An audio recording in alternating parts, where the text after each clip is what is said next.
Olá pessoal, tudo bem com vocês? Sejam todos bem-vindos a mais uma videoaula de Teoria do Estado. O tema hoje que nós vamos conversar, vamos aprender um pouquinho, é o tema de poder constituinte. Tá? Eu sou a professora Gabriela, sejam aí todos bem-vindos. Vamos lá então, o que vem a ser o poder constituinte? Poder, né? É aí a prerrogativa, né? O poder, a prerrogativa de criar uma nova Constituição ou então de alterar uma Constituição já existente. Isso é o poder constituinte. O poder constituinte, de uma forma mais clássica, ele é dividido em originário e derivado, tá?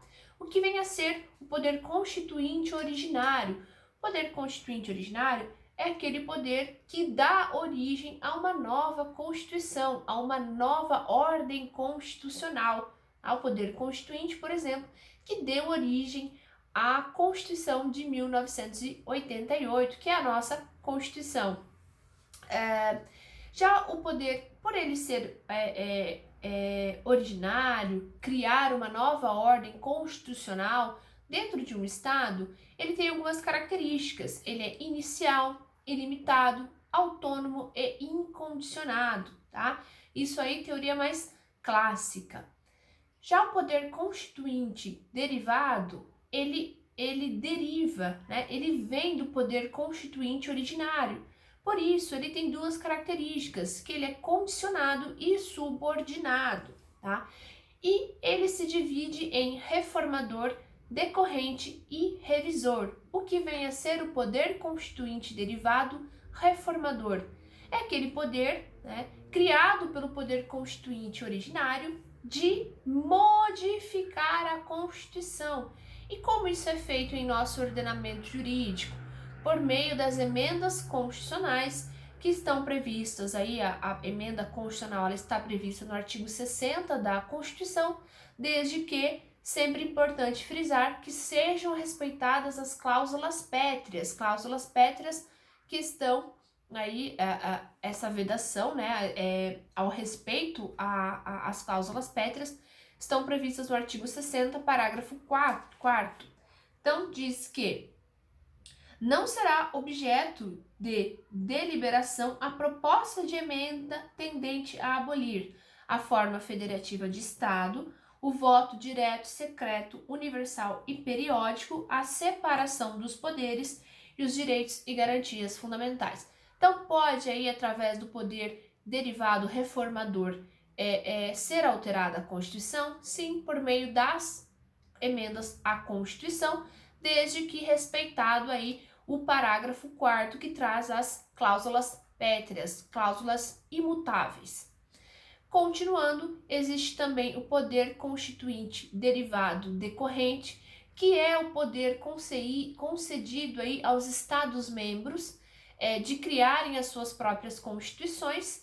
E, por fim, o poder constituinte derivado revisor, que este já se esgotou aqui no nosso caso, que está previsto aí no artigo 3º do ADCT, que são os atos das disposições constitucionais transitórias, né? E diz que a revisão constitucional será realizada após 5 anos, contados da promulgação da Constituição, pelo voto da maioria absoluta dos membros do Congresso Nacional, em sessão unicameral. Por isso que eu disse que ele já se esgotou, porque ele já foi utilizado, e ele tem aí como objetivo adequar a Constituição à realidade social. Tá? Então aí foi feitas, 5 anos após a promulgação da Constituição, foram feitas algumas alterações na Constituição com esse objetivo aí de adequar a Constituição à realidade social. Então esse vem a ser aí de uma forma a divisão clássica aí do poder constituinte em poder constituinte originário e derivado, mas também a doutrina aí mais atual fala do poder constituinte difuso, ou também conhecido como mutação constitucional. O que vem a ser a mutação constitucional ou poder constituinte difuso?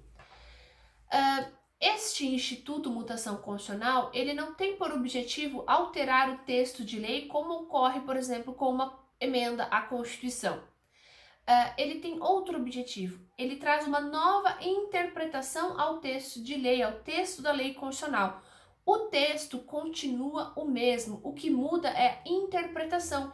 E isso nós observamos aí porque repercutiu muito aí na área jurídica a questão aí do princípio da presunção de inocência, né? Que o STF tinha um entendimento, depois ele mudou o entendimento e depois ele voltou, né? Então, o texto da Constituição que diz que ninguém será considerado culpado até o final de sentença penal transitada em julgada, ele não mudou, o texto permanece o mesmo. O que alterou foi a interpretação dada a esse dispositivo. Isso é chamado de mutação constitucional. Outro exemplo que nós podemos citar é o artigo 11, que fala sobre a casa, né, que é um asilo inviolável do indivíduo. Diz: a casa é asilo inviolável do indivíduo. Mas o que vem a ser casa? No transcorrer aí dos anos, este conceito de casa, vejam bem, o texto permanece o mesmo, mas o conceito de casa ele foi sendo alterado e foi sendo ampliado. Tanto que atualmente, segundo o STF, casa pode ser um quarto de hotel, quarto de motel, até mesmo um trailer, né? O seu local de trabalho pode ser considerado uma casa, tá? Então vai ter todas as garantias inerentes aí à questão de ser a casa, né? Um asilo inviolável do indivíduo. Então, mutação constitucional, o texto permanece o mesmo, o que muda é a interpretação. E de forma aí mais atual, também existe aí um outro poder constituinte que é chamado de poder constituinte supranacional ou transnacional. Tá? O que vem a ser este poder constituinte?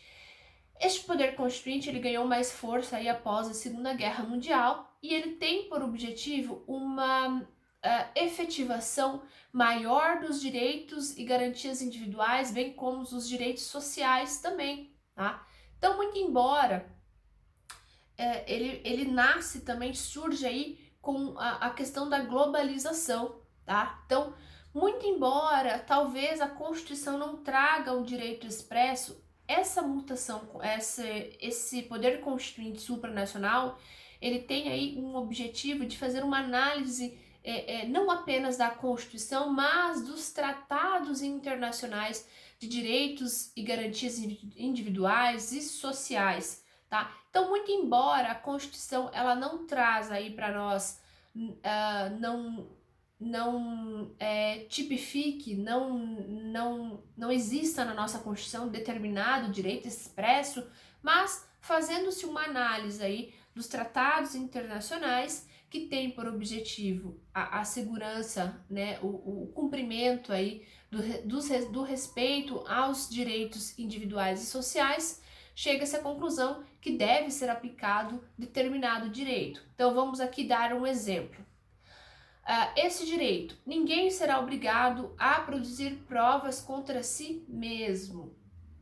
Na nossa Constituição, infelizmente, não existe nenhum dispositivo que traz este texto que eu falei para vocês, esta redação, tá? Que ninguém será obrigado a produzir provas contra si mesmo. Mas, fazendo uma análise dos tratados internacionais, como é o caso aí do Pacto de São José da Costa Rica, no seu artigo 8º, percebe-se que deve ser aplicado, aqui no caso em concreto, no ordenamento jurídico, este princípio, tá? Porque muito embora ele não esteja na Constituição, ele está disposto aí em um tratado internacional. Então isso seria aí o poder constituinte supranacional ou transnacional. Ok, pessoal? Quanto ao poder constituinte, esses aí são os pontos mais relevantes. Até a próxima videoaula.